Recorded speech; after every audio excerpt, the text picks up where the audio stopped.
tudo bom? Lembra de mim? Sou a professora Soliane, da disciplina de Língua Portuguesa. E hoje estamos aqui para mais uma aula para as turmas do EJA, terceira etapa EJA, beleza? A nossa aula de hoje é sobre o verbo e suas flexões. Mas antes de começar a falar sobre o verbo, vamos dar uma lembrada aí que a gente estudou na aula passada? Lembra que estudamos o substantivo e o adjetivo? Substantivo, a classe de palavras que nomeia as coisas, que nomeia os seres. Ou seja, nomeia os objetos, pessoas, lugares, sentimentos, estados, qualidades, ações e fenômenos da natureza. Olha nossos exemplos. O avião chegou. João vai estudar. Moro em Itaituba. O amor nos engrandece. Todos necessitamos de alegria. A honestidade é essencial. A pescaria foi divertida. A chuva é importante. E o nosso adjetivo, que é a classe gramatical que caracteriza o substantivo. Exemplo, o bom senhor me ajudou. A vizinha estava alegre. O cidadão brasileiro escolheu seu presidente. Touca de bolinha, período da manhã, cabelos castanhos claros e a moça era altíssima. Todas as palavras que estão destacadas de verde são o nosso adjetivo. Beleza? Então vamos lá, o nosso assunto de hoje é sobre verbos. O que é um verbo? Para que ele serve? Verbo é a palavra que indica ação. Não entendeu? Exemplo, as palavras que indicam as ações praticadas pelo sujeito chamam-se verbo. Por exemplo, andar, falar, cantar, beber, pedir, sofrer. Então, todas essas palavras que indicam ação são chamadas de verbo. Quando se pratica uma ação, a palavra que representa essa ação, indicando o momento em que ela ocorre, é o verbo. Por exemplo, eu escrevo com rapidez. O nosso verbo aqui é a palavrinha escrever, porque é uma ação que o sujeito está praticando. Nesse caso, eu escrevo. E uma ideia de estado também pode ser localizada no tempo por meio de um verbo. Olha o nosso exemplo aqui. Os alunos estavam preocupados. Essa nossa palavra aqui, estavam, é o nosso verbo, porque está me dando uma ideia de estado, de como os alunos estavam.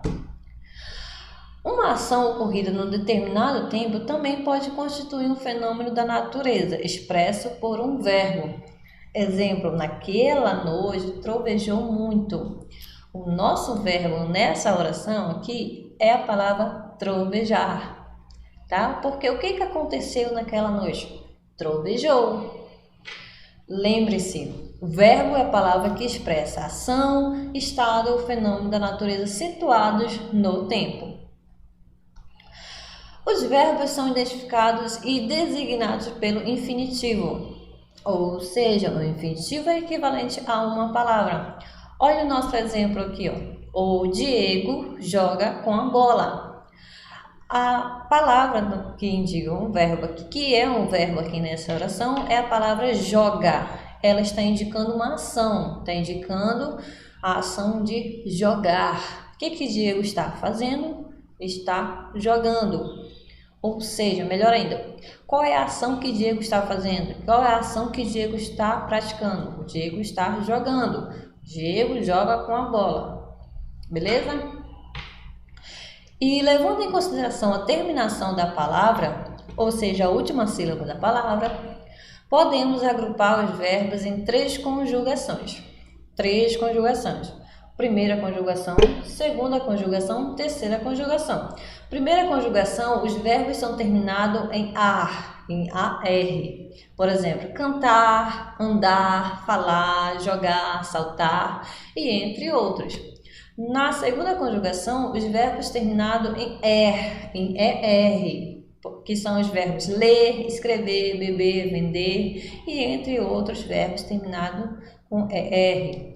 E temos a terceira conjugação, que são os verbos terminados em ir e ir, que são os verbos sentir, pedir, sorrir, abrir, ir e entre outros vários verbos, beleza?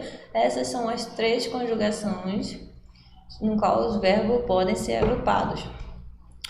Muito importante, tá? Isso é para lembrar mesmo, porque temos verbos terminados na conjugação OR.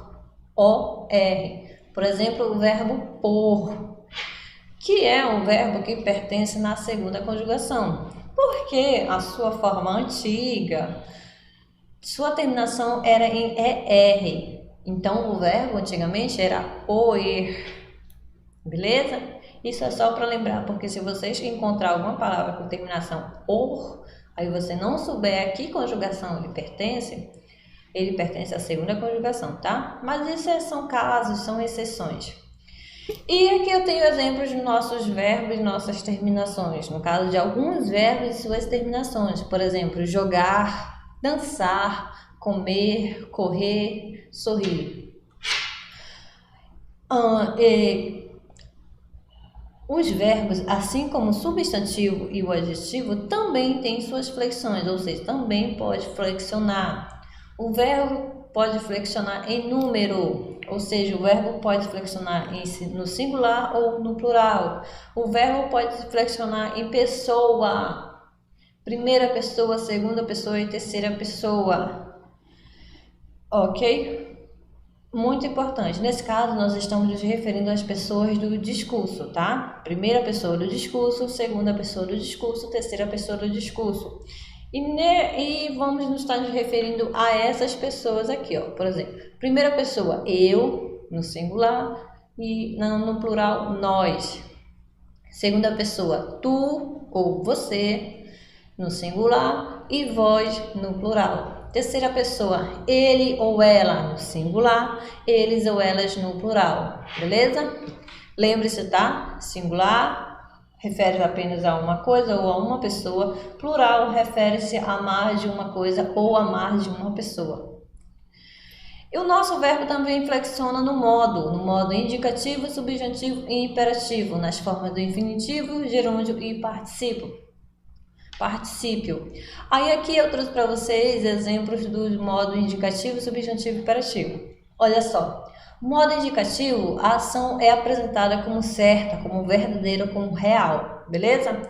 Exemplo, o rato roeu a rede, é uma ação que ocorreu realmente. Aí temos o modo subjuntivo, é onde uma ação é duvidosa, é incerta, que poderá ser realizada ou não. Exemplo, quem sabe ela venha à reunião. O modo subjuntivo também pode ser um desejo ou uma vontade. Olha o nosso exemplo aqui, ó. Então, que você seja muito feliz. E o nosso modo imperativo é onde a ação exprime uma ordem, um conselho, um aviso. Olha o nosso exemplo aqui. Compõe esse casaco. O nosso verbo também pode flexionar no tempo. No tempo, presente, passado, que é o pretérito, tá? Pretérito e futuro. Sendo que pretérito, nós temos pretérito mais que perfeito, pretérito perfeito, pretérito imperfeito, ok? E futuro, nós temos futuro do presente, futuro do pretérito. Olha os nossos exemplos aqui. Pretérito perfeito, a ação aconteceu e terminou. Como exemplos temos a frase, a Joana comeu uma maçã. Pretérito perfeito, a ação parece não ter terminado, parece estar ainda a acontecer. Olha a nossa oração. O João jogava com rapidez. E no nosso tempo presente, a ação acontece no momento dela, no momento que se fala, no momento que se escreve. Olha a nossa oração. O Diogo come a torrada. É uma ação que está acontecendo no exato momento. E nosso tempo futuro, a ação ainda não aconteceu, ou seja, ainda vai acontecer. Olha a nossa oração. A Sara escreverá uma história, ou seja, Sara ainda vai praticar essa ação. O nosso verbo também flexiona na voz, que é na voz ativa, passiva e reflexiva. As vozes verbais ou vozes do verbo são a forma como o verbo se apresenta na oração, a fim de determinar se o sujeito pratica ou recebe a ação. Mas isso a gente vai estar estudando somente lá na análise sintática, tá? Que é onde nós vamos estar estudando a palavra dentro de uma oração, o papel dela dentro de uma oração, beleza? Aí eu trouxe para vocês aqui duas imagens, uma charge e uma tirinha. A nossa charge aqui faz referência ao nosso verbo extorquir. Olha só, o verbo extorquir é defectivo, não se conjuga na primeira pessoa. Aí o rapazinho aqui, no balão de pensamento, fala o seguinte: ah, por isso que os caras nunca confessam. E a nossa tirinha aqui temos as seguintes frases, né? O rapazinho, o menino tá com uma placa, vendo o pôr do sol. Aí alguém pergunta para ele, quanto quer pelo pôr do sol? O rapazinho fala, não está à venda, eu estou vendo o pôr do sol. Aí ele pega no terceiro quadrinho, pega e fala, aproveite para ver também. Ou seja, a nossa tirinha aqui faz uma sátira, tá? Em cima dos verbos ver e vender, porque aqui nessa tirinha tá empregado com parecidos na escrita, beleza? Então, estamos no final da nossa aula sobre verbo e eu aproveitei para colocar para vocês aqui, ó, muito importante. Estamos estudando o substantivo, o adjetivo e o verbo sobre o ponto de vista da análise morfológica, ou seja, estamos estudando um por um separadamente, beleza? A morfologia é uma parte da gramática que considera a palavra em si, sozinha, mas ainda podemos ver e vamos ver elas sobre o ponto de vista da análise sintática, tá? Porque a sintaxe estuda a palavra em relação a as outras que se acham na mesma oração. Beleza? Então essa é a nossa última aula sobre verbo e muito obrigada, até a próxima. Tchau!